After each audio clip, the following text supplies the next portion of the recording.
What's up, guys? This is the build video for this 2005 GSXR600.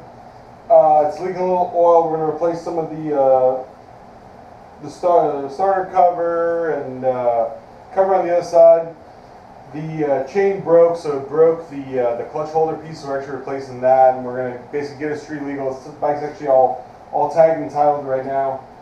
And this is the first video with my shiny, brand new toolbox, so I'm super happy about that. But this bike, it runs and drives, it's just real ugly, and so we're gonna basically get it cleaned up, and so it doesn't leak as much oil. Get the fairings back on it, and get it on down the road. All right, so the first step is to replace this part, which is the clutch throwout piece. And when the chain exploded, you can see this thing has come apart almost entirely.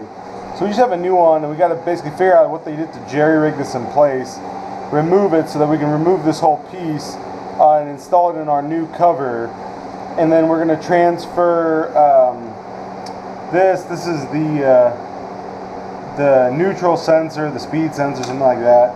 We're going to transfer that as well and bolt this back on.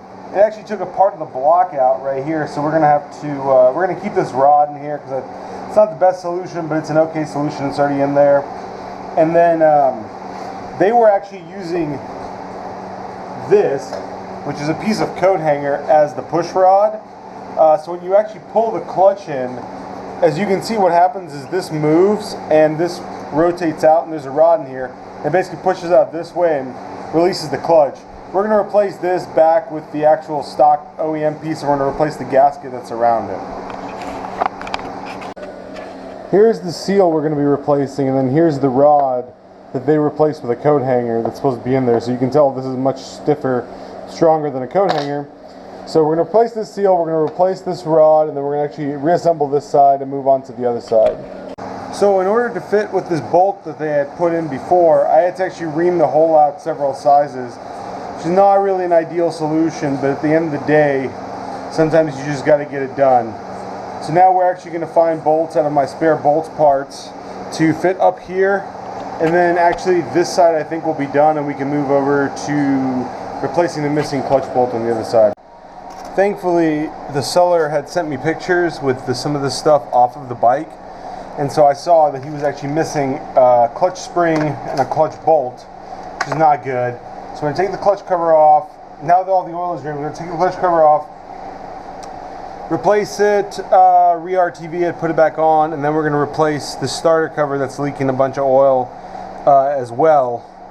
And these are fucking LEDs, I guess. Okay, so we're going to just zap this off with the impact, and then I'll show you guys how to replace those pieces.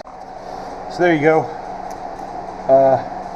So you can see this guy's missing a spring and a bolt, and judging based on this poorly done gasket and the amount of RTV and stuff on it, and the fact that it was so wet down to the bottom, indicative that this is probably where the majority of our leak was.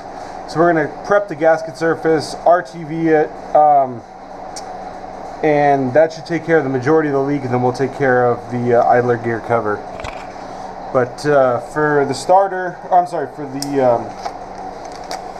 for the clutch, spring, and bolt, I just ordered brand new parts from Ron Ayers for this bike.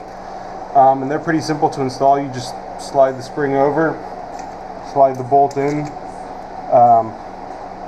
and I believe these are 10s, and so then we're just going to hit it with the impact and put it in there. Now, in the course of my life, I have seen some shit JB welded together, but I've never seen something that was actually broken in half attempt to be RTV'd and JB welded together. So that's why this was not holding oil.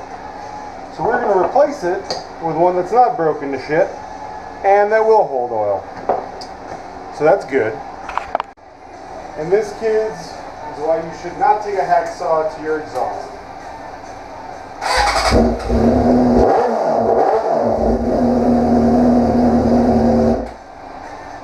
So there she is, full of oil, ready for the road. I'm going to take a little spin around the block, get the fairings on, take some nice pictures, and that's it. throw it up on the internet. Thanks, guys.